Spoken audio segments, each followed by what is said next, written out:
a passionate instigator and dynamic problem solver. Dr. Kevin Ross Emery, the host of the Dr. Kevin Radio Show, will be taking you outside the box, behind the curtain, and identifying the load of BS we are fed every day.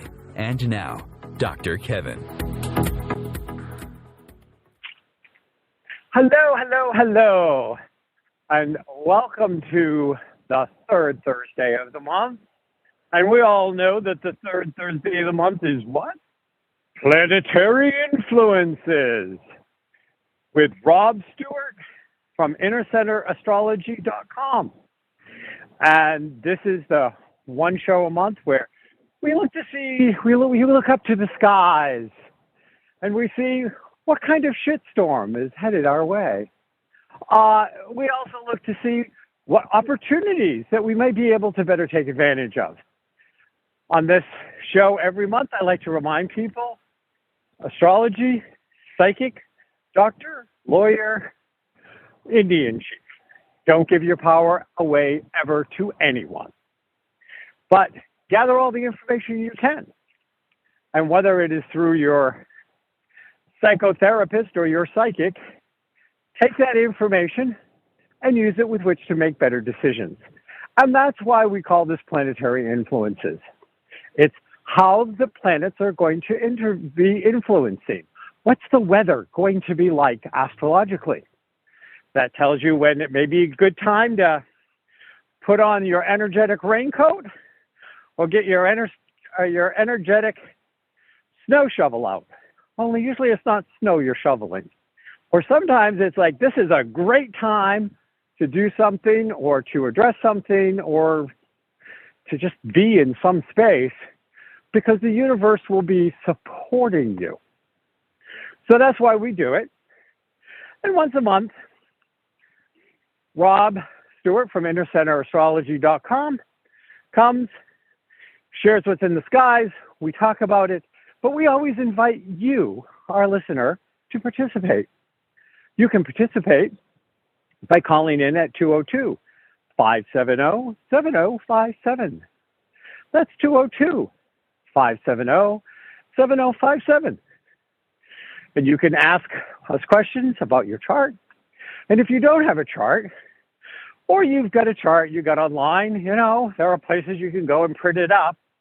Doesn't do you a lot of good if it doesn't actually teach you what all those little squirrely things mean in that circle. And it may throw a lot of gobbledygook words at you. And you'll go, oh, that's right on. Oh, that doesn't make sense at all. What do they mean by that?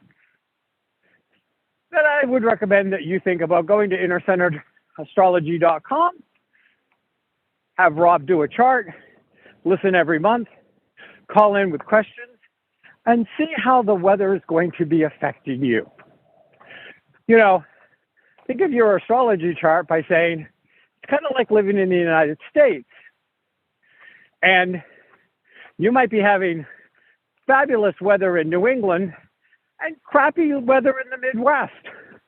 It could be stormy in the Pacific Northwest, and maybe there's a hurricane that's going to hit Florida.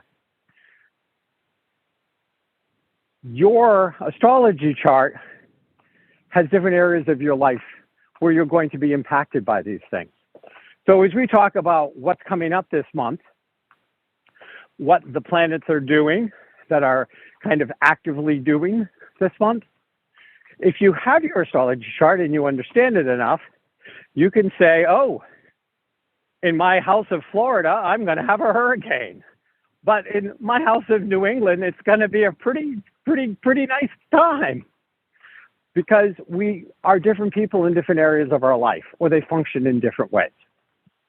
Now, because it's Halloween, Rob has chosen to do a Halloween costume for this show. So he's dressed himself up like Ashley Olstein.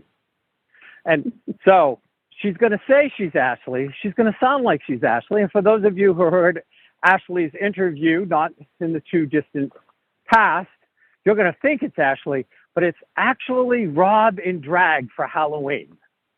So, but we want to be respectful. So we'll call Rob Ashley. Hey, Ashley, how are you today? Hi, Kevin. I am good. How are you doing today? Oh, well, I'm just a piece of work. For some people, I'm priceless, and other people, I'm junk. In either case, I don't give a shit. Uh, so Ashley is joining us, and I'm going to throw out a little something that we're going to be hearing a lot more of Ashley in some shows coming up. I hope you're looking forward to that. I know I am. But today, I'm going to be sharing the astrology. Rob was actually unable to make it. He did send me his stuff. So we're going to do this astrology show a little different. I'm going to read what Rob said. I will do it in my best Rob impersonation. And then I'm going to talk about it. And Ashley and I are going to talk about it. And I'm going to be referring back at times to either Ashley or my chart to be highlighting what this may mean to you. But you're still welcome to call in. Welcome to ask your questions. We'd love to hear from you. But we're going to have a little astrological adventure. Are you ready, Ash? I sure am. Okay, that's good. You got your chart out? Are you ready? I do. It's sitting right here next to me, so I am good to go. And I'm kind of excited to see what's coming up. So, on October 23rd, Sun is entering Scorpio. At its most fundamental level, Scorpio is about a psychic house cleaning through integration, going deeply, and an intensification of feelings. Scorpio asks us to remove barriers and become more intimate with our own self and others. As the Sun passes through Scorpio over the next month, we'll have the opportunity to shine the light on our subconscious, the locked closet in our mind, as well as our shared resources with others. Scorpio and the 8th house are considered areas in the chart which we would hide things from others. We might hide things related to past wounds, deeper truth, intense feelings, or other reasons. And over the next month, Scorpio will be shining a light on all of our subconscious, and that closet in the back of the mind we prefer to keep hidden. We call that being exposed. Da da da da. During Scorpio season, our awareness turns inward and the opportunity to look into our inner dimensions that are both personal but also universal. The intention is to become more aware of our own motivations and psychological orientations. Shared resources is another important theme of Scorpio.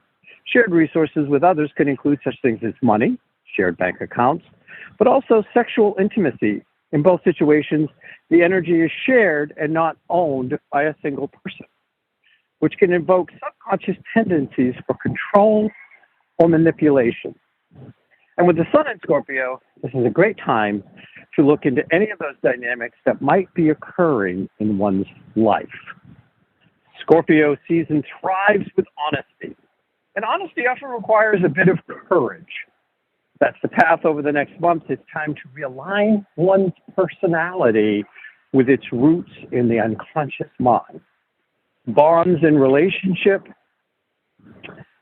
deepen and are tested in Scorpio.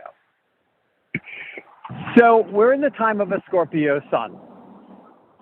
And a couple of things I like to highlight, I just actually read the words that Rob sent me. So Rob is here if it's only in words only.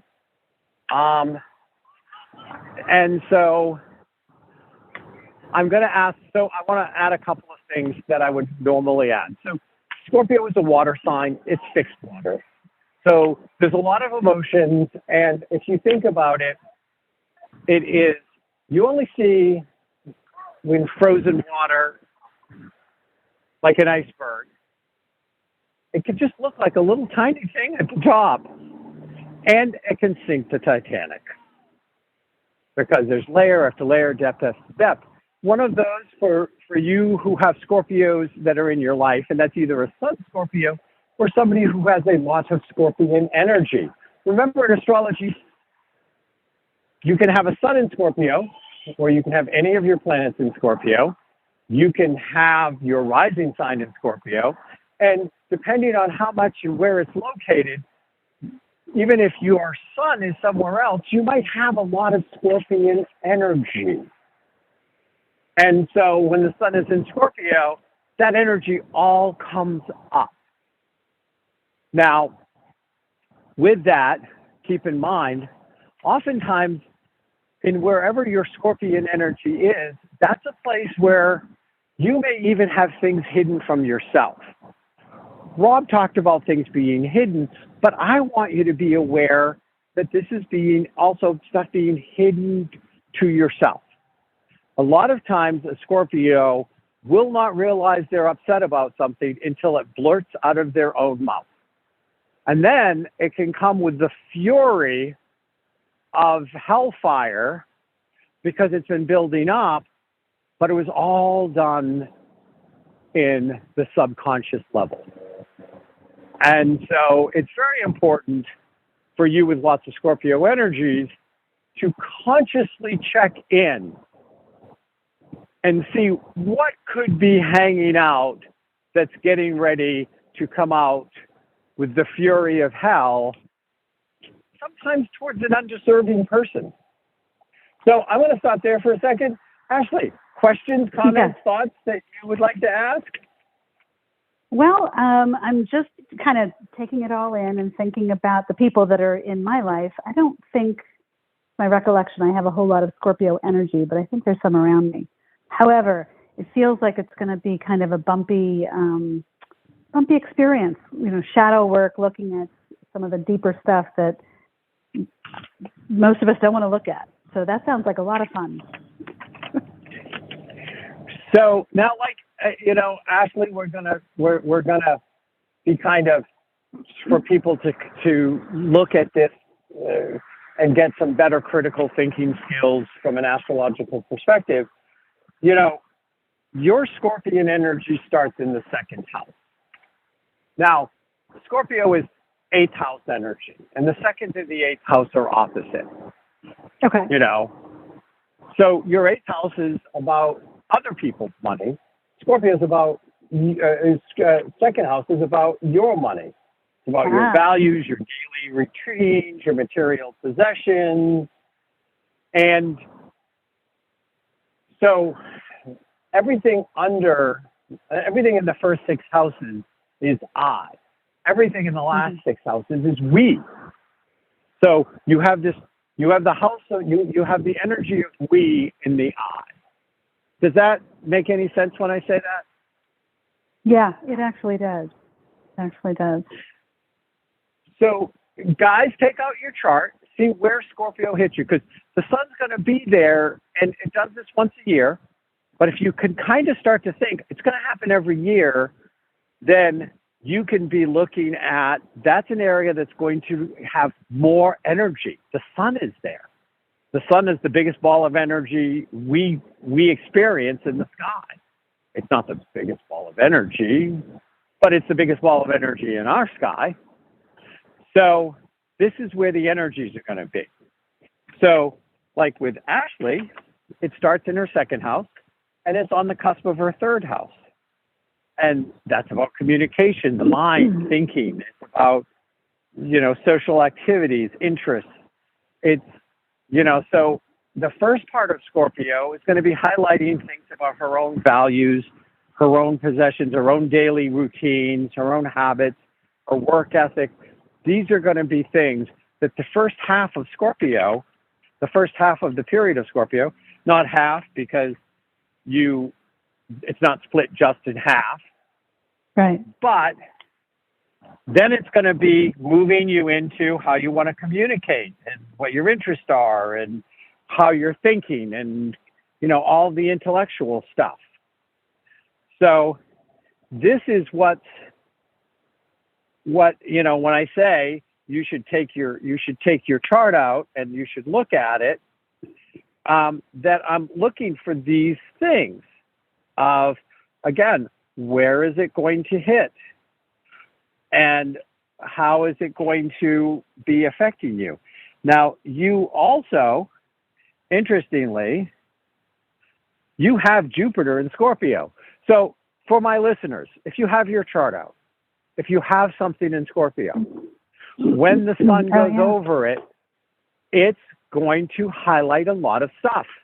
It's going to give that an extra energy. Jupiter is a great benefic.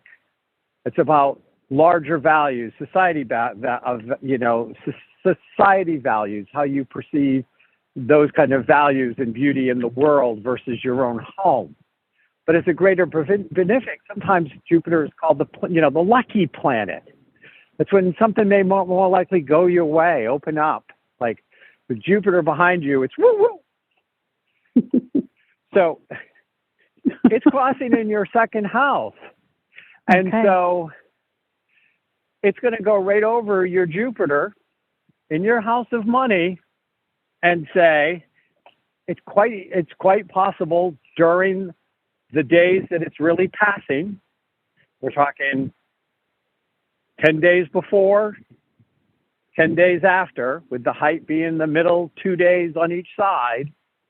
If you look at it, and I don't have it in ephemeris, but those are days when you might get unexpected extra financial rewards, or some lucrative deal could show up, or some abundance. Jupiter's all about expansion. So during those days, you keep your eyes open and you have to follow your intuition and go, Scorpio is illuminating something to me, but it's also bringing me some kind of gift. When it's over my Jupiter, there's going to be some kind of gift involved. And it's going to be some way in which I expand, and because it's in the house of your money, it could be money or things like this. It's like those 5 days, good days to play the lottery. Not saying you're going to win, but astrologically, the universe is trying to gift you something in some way. I just try to give them as many opportunities as possible. Does that make sense? It does. So my question for you is, when you say during that period of time and the height of it, so how do I figure out, where are those 10 days leading up and 10 days after, like, trying to find the peak of it? That is when you use what we call an ephemeris. You look at when the sun, you look at the degree it is in your chart. You look at the sun. You see when the sun's coming in within 10 degrees of it, and you come up to it, and then it goes away from it. And so it is, so that's how you figure it out. To my listeners, hopefully you have your chart out. Hopefully you're saying, oh, where is my Scorpio? What is my place that's going to be highlighted? Every year,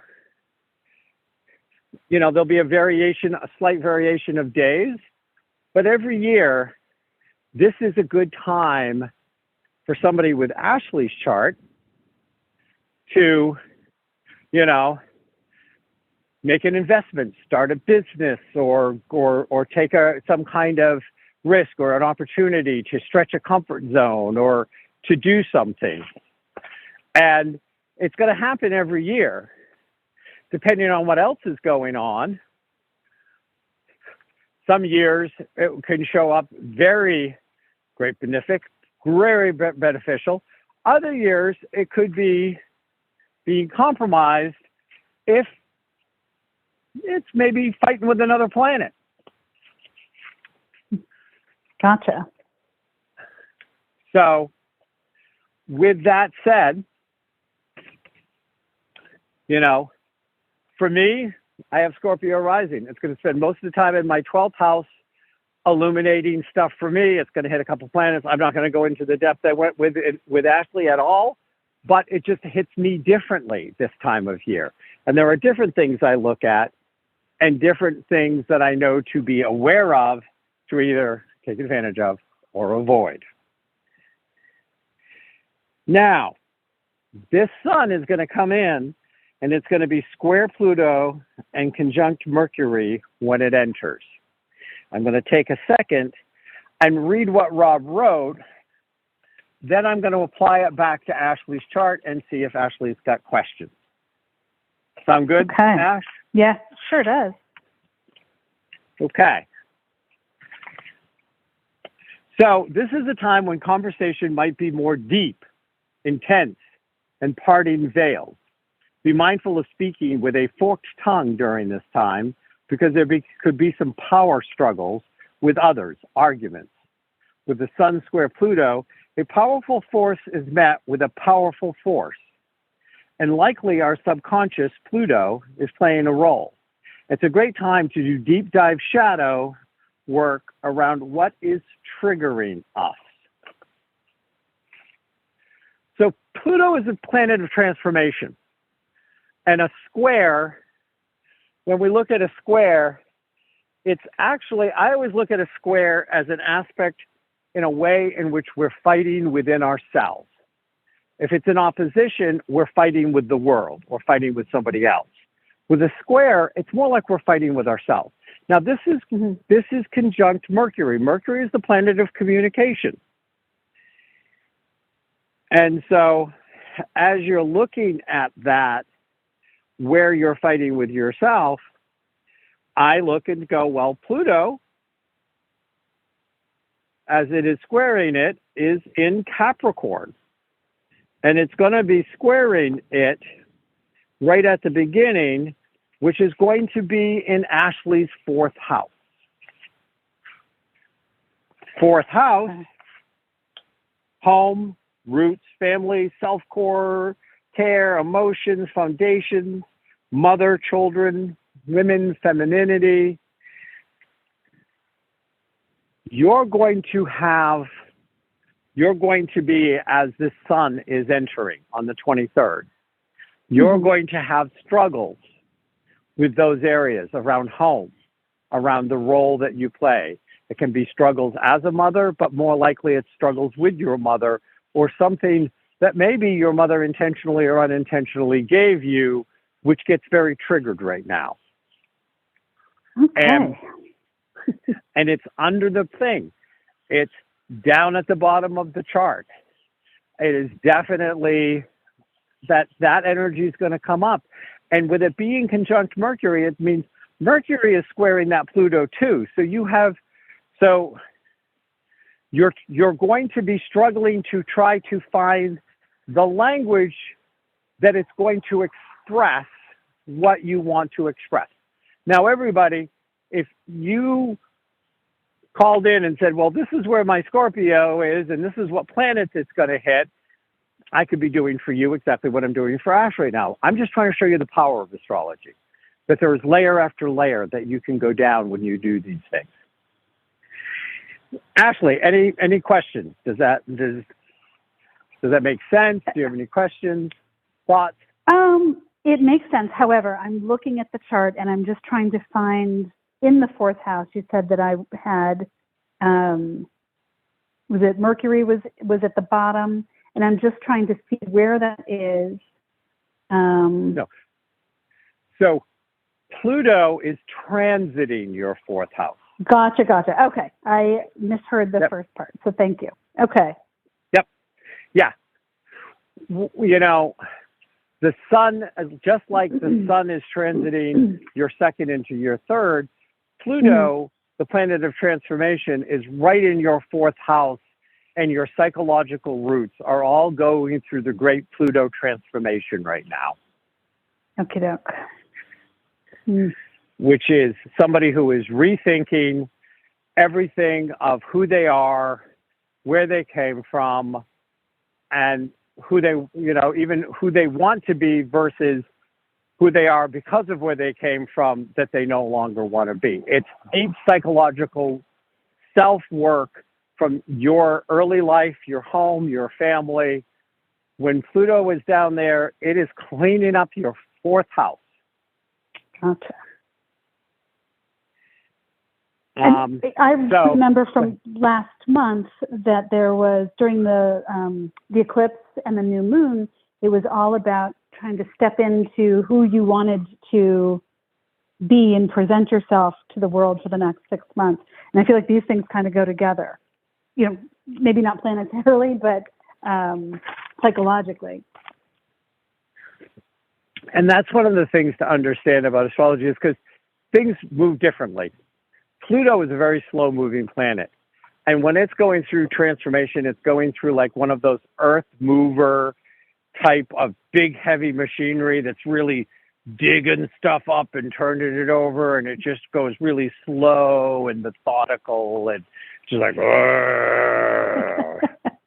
yeah, the tiller. The faster transits, like you're talking about that happened last month, play on a level on top of that.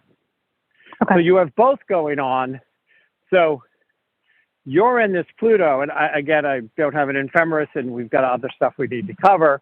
I just want our audience to start to get an appreciation of what working with a good astrologer could give you.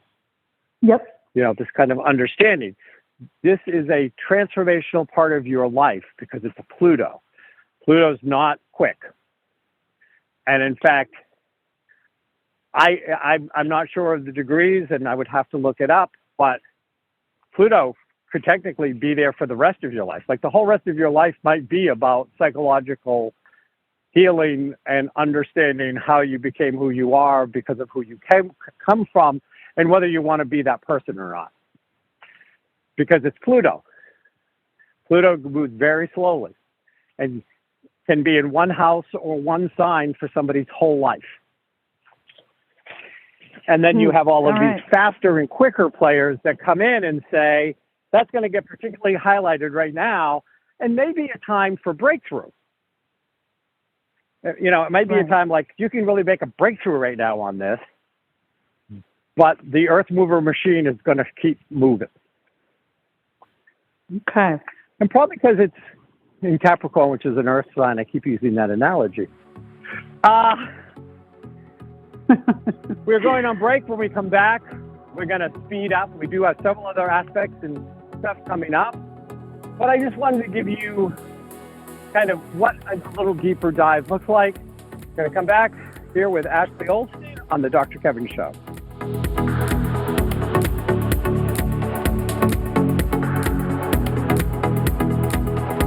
Conscious media for conscious minds. Om Times. Host your show on IOM FM, the radio network of Om Times Media, one of the more recognized brand names in the conscious community, and is backed by the extensive marketing reach of Om Times. Hosting a show on IOM FM immediately connects you with our extensive dedicated community. Vox Novus, the new voice. Vox Novus, the new dimension.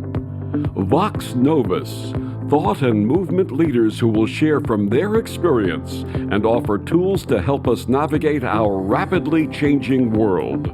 My name is Victor Furman. Join me every Thursday at 8 p.m. Eastern on Om Times Radio for Vox Novus, the new voice. Ascending Hearts is no ordinary dating site, but a spiritual dating site with a purpose, to link you with your soulmate. We engineer the serendipity so you can trust that you will attune with someone that has the same matching vibration as you. Ascending Hearts, the conscious dating site for the spiritually aware. Try Ascending Hearts for free. AscendingHearts.com. If I could be you, and you could be me for just 1 hour, if you could find a way to get inside each other's mind, walk a mile in my shoes. Walk a mile in my shoes. Walk a mile in my shoes. We've all felt left out, and for some, that feeling lasts more than a moment. We can change that. Learn how at belongingbeginswithus.org, brought to you by the Ad Council. Walk a mile in my shoes.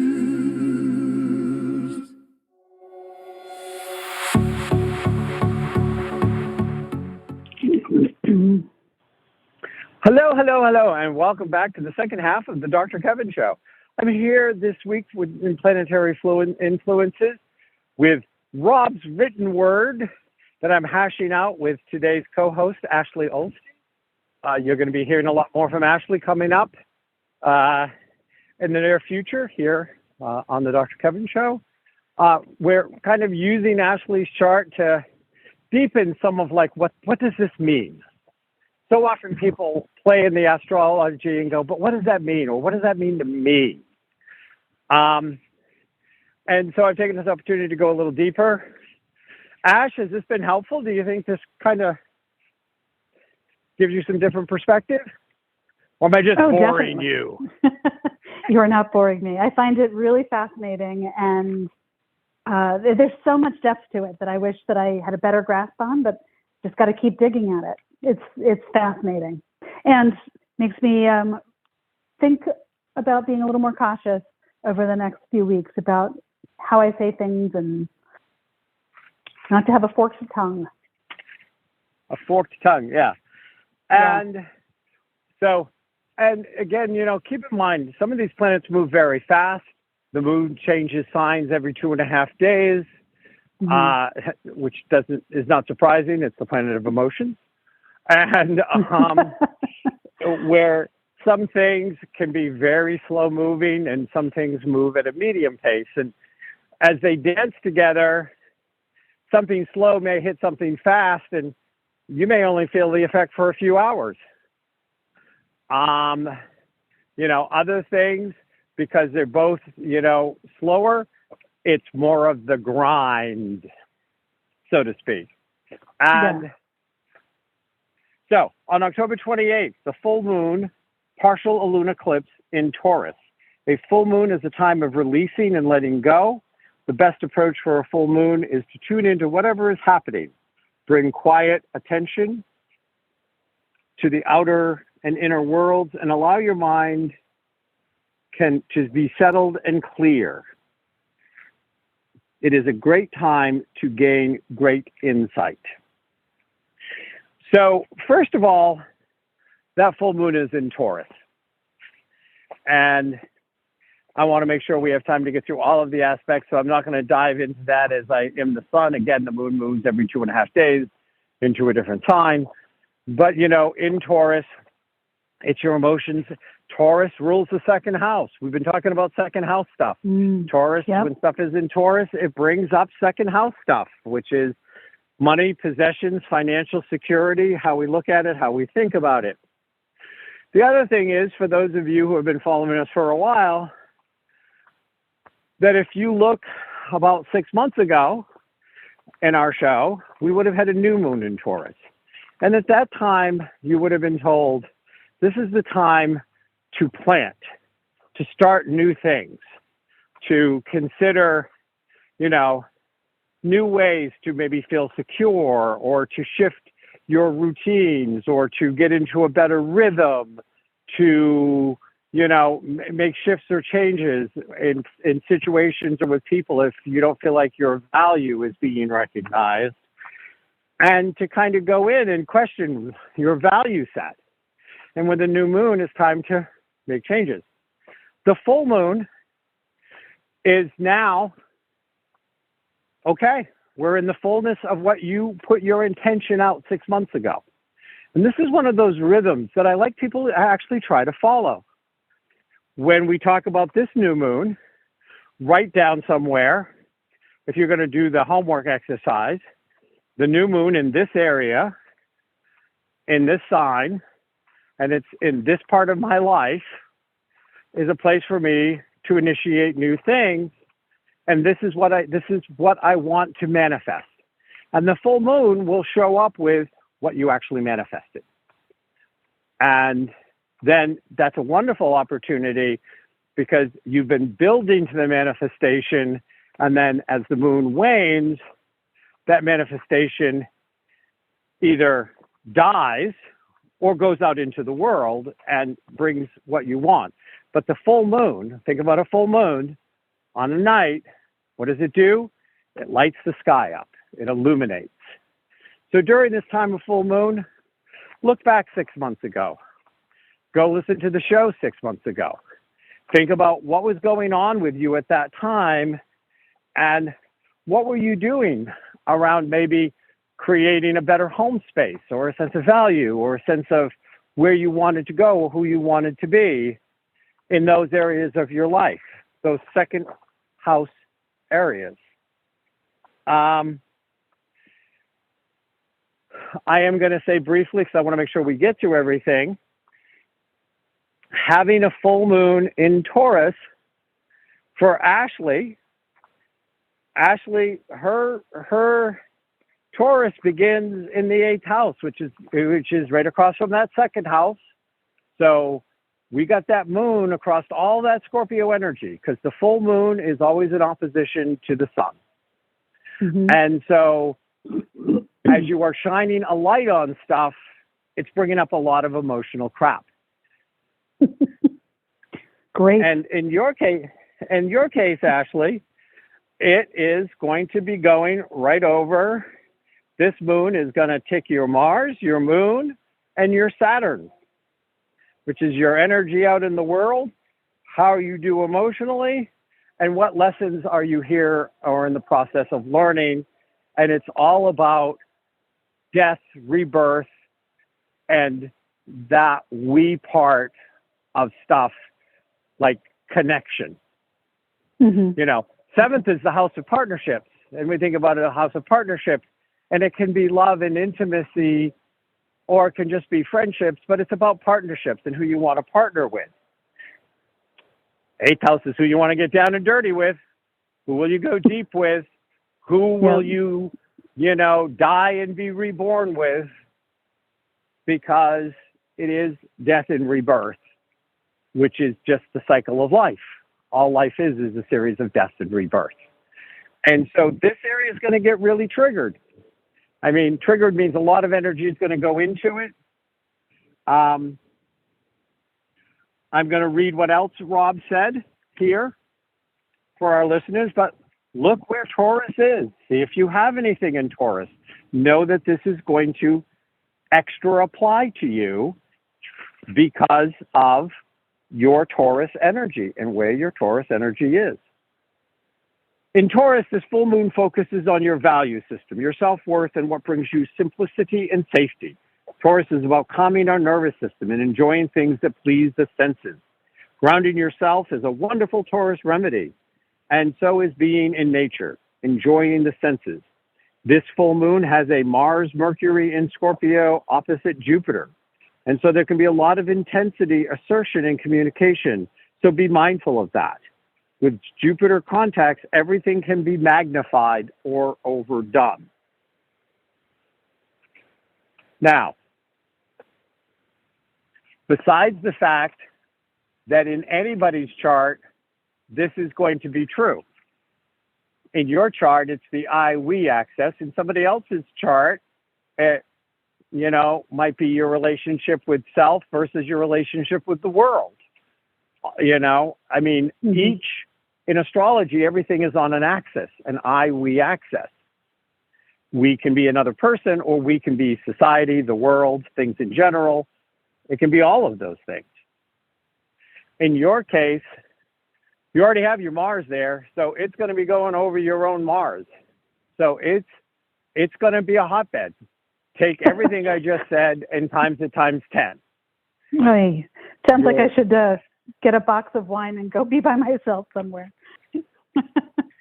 Well, I'm kidding. Just know that you're, October 27th, October 28th, October 29th might not be a bad time to go isolate if you had the ability or be by yourself. Mm-hmm. I wouldn't hesitate with this lineup to think about maybe finding a nice cave. Just because you're already taking an intense situation, and because of your natural placements, this is when I put my clients on warning. Be extra careful. Okay. So I'm going to keep going. On November 13th, the new moon is in Scorpio. New moons are times for settling intentions for the next 6 months ahead. When the sun and the moon are in the same location of the sky, it aligns our emotions with our purpose. So follow your feelings and set the intentions that you would like to manifest over the next 6 months. In Scorpio, this is about parting veils, feeling deeply, getting to the truth of the matter, and deepening your intimacy with yourself and others.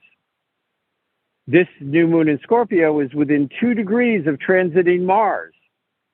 And so we're being asked to shine a light on how our subconscious, motivations may be playing out in the way we take action or assert, even how we are aggressive in some ways. How does your unconscious act it out? Further, this new moon is opposite transiting Uranus, and this can bring a bit of electricity into each of our lives. Uranus wants to shake things up. It means autonomy and freedom from the pressures of conformity from friends, family, and culture. So, guys, wherever your Scorpio access is, with all of this energy hitting, and that new moon, when it goes in, and it's going to have a point that it is conjunct with the sun, and that's the high point of when it's going to be most powerful, but it's going to be pushing against that Uranus. And so some part of you is really going to be looking at safety of emotions, and depending on where it is, in your house, Ash, I'm not sure whether it falls into second or third, because I don't have the degrees of exactly where this is. I'm sharing again. Rob, InnerCenterAstrology.com, has provided the bones for us to do this week's astrology. But it's also going to be up against, I want to feel safe, I want to feel secure, I want to do this deep work. I also want to go table dancing, and I want to try what it's like to go up and down a pole, and I'd like to do something unpredictable. And I'm feeling like I'm kind of stuck in some version of a rut that I need to shake free. And, oh, that's not a good choice, but, you know, I may just have to make it anyways. These are the energies. Fantastic. And they're the energies for everybody. For you, they're on the we access death and rebirth. Or they could be moving into, if it's in your third and your ninth, it's how you think, how you communicate, and then how you go out and take your thoughts and communicate and use them to change the world. So again, with an ephemeris, we could look and see, is it in her third and her ninth or her second and her eighth? I don't have one on me. This is just a way, again, to apply. So look, where is this new moon in Scorpio? Where is it for you? What house? Where is the Uranus that's getting shook up? Because it's going to be, it is opposite. So it's going to be in that house, that other house. If your Uranus is at the top of the chart, you want to go up and shake up your who you are in the world. And yet who you are inside can feel intimidated by that, or insecure, or struggle, or feel like, you know, a stranger to yourself in some ways, which is a very different energy. If the Uranus is at the bottom, you're wanting to protect how the world sees you, and you don't want to screw that up. But inside, you're like, hot damn, where's the shot glass in the dance floor? Depends on which is where, which is why it's so important that hopefully, if you didn't do it this month, next month when Rob is back, have your chart out. Don't be afraid to call in, 202-570-7057, so that we can highlight how this is actually going to affect you. Any questions or thoughts before I move on? No, I just find it fascinating. Thank you. Venus is currently in Virgo and will be. I'm back to Rob's words now. You may or may not be able to tell. And will be there until November 8th when it enters Libra. Venus in Virgo brings the desire to be useful, helpful, organized, and discerning in your relationship. Partners can find themselves being a bit more critical. That's the Virgo. With each other during this time. Venus isn't happy in Virgo, to say the least. And you are overly self-critical with Venus passing through Virgo. You might see those themes creep a bit into your relationship. When Venus enters Libra, it is a sweet spot. Venus in Libra is about finding harmony, balance, elegance, and beauty in your personal relationships. You might be overly caring to your partner, putting their needs in front of yours in most cases. And so just be mindful of not losing yourself in your relationship or being overly defined by your relationship. This is a great time to enjoy the relationships in your life. So with all of these challenges coming, we have on the other side, November 8th, you're just going to be loving that whole Venus thing. It's going to be, okay, I'm kind of taking a second look at things.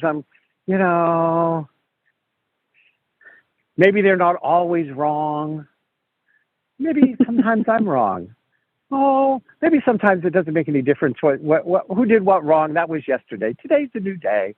That's what happens when Virgo, who's like, did you just do that again? I told you about making that look on your face. If you can't trade in that face, I might have to trade you in.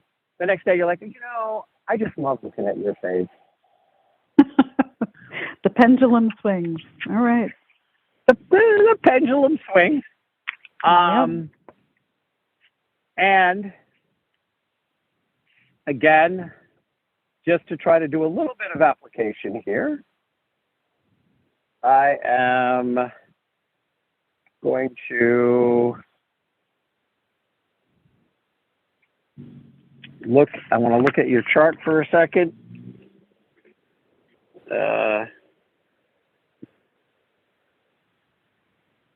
So, Ashley, with you, it is your Virgo is rising, and it is hitting your Pluto and your Uranus. This Venus has been there. So that has been a lot of unpredictability, a lot of erratic, electricity, but also unpredictability in your sense of self, of who are you in relationship. With Uranus in your first, it's really actually not about them. It's about who you are. Okay. And it's Pluto, which is transformation. So you came into this life to transform, to make this a life where transforming yourself was an overarching theme of this life, to constantly be, even more so than the average person, actively in the transformational death and rebirth process. As Venus is going over both of those in your first, and this is all happening in your first, it also moves with some Libra in your first because it's split between the two. So the last little part of it, so actually, I am sorry, your Uranus is in Libra, but it's still passing over both. So when it goes out of the transformational part, where you're like, who am I? Then it's going to be about who are you in your side of partnerships, your side of the world, and what do you need for peace and harmony within you to be at peace and harmony in the relationship. Again, because this is all in the first house for you. Right. This is the time when it has very little to do with your partner, actually. Because of those first house placements and Venus coming across, it's like your partner is just like the stick in which you are operating around. They may be making little or no changes. They may be making some changes, but whatever they're doing is really irrelevant because this is about you coming to peace with yourself. Does that make sense? It does. It does. Okay. Thank you. Guys, you're welcome. Guys, we are just listening as Ashley has kindly, she didn't know what she was getting herself in for. I'll get yelled at later. But when I said, bring your chart on air since Rob's not going to be there and let me use you as the backdrop.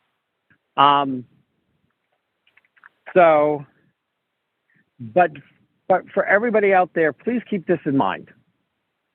All of this applies in some area of your life.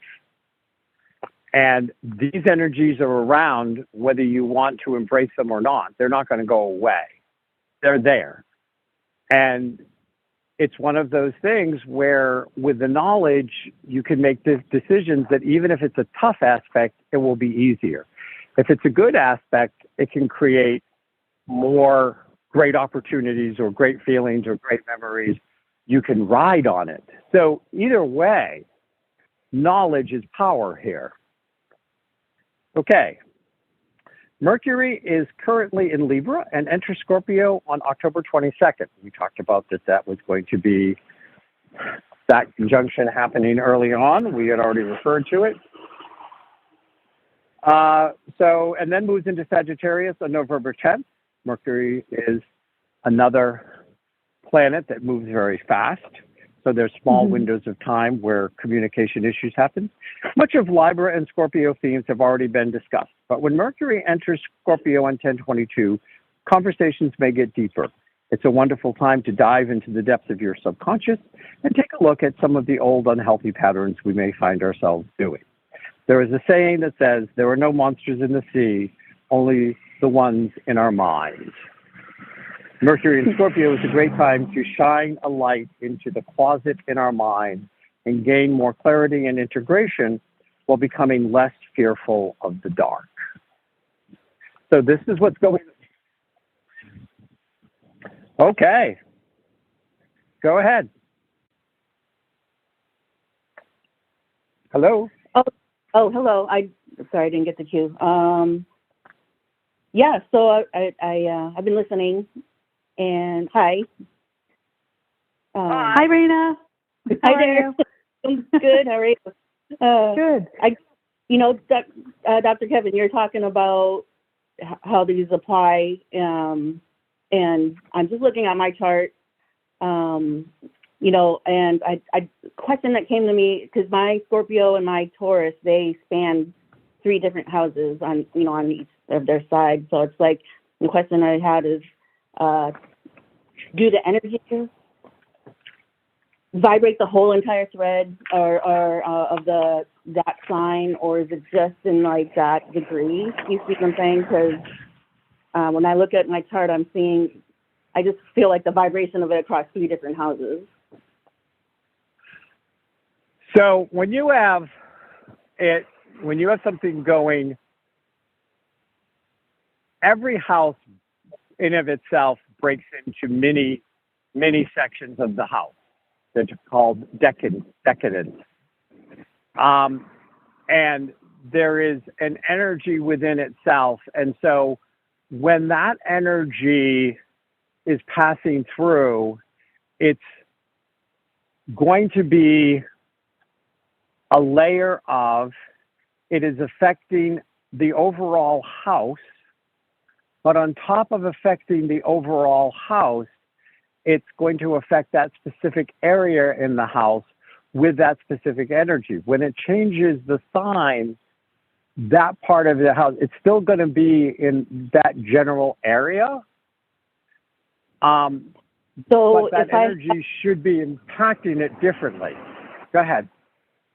So if I have Scorpio, it begins in the 10th house, and then it rules the 11th house, and then it goes into the 12th house.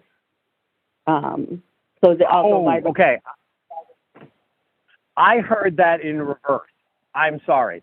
I thought you were talking like a house started with, like you opened the house in Libra, then all of Scorpio was in it, and then you had a little Sagittarius at the end, and something was passing through all 3 of those signs. Yeah. Right. So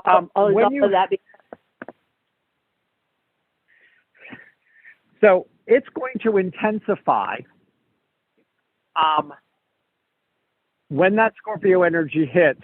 It is going to ring through all of Scorpio, and it's like the further away it is, the smaller the ripples. As it gets closer, the bigger the ripples. But it is going to be rippling energy through all of those areas. The intensity of the area will shift. Yeah. But the focus will also change, So the Scorpio energy is going to start by really focusing in your face to the world, your career, how you're putting yourself out.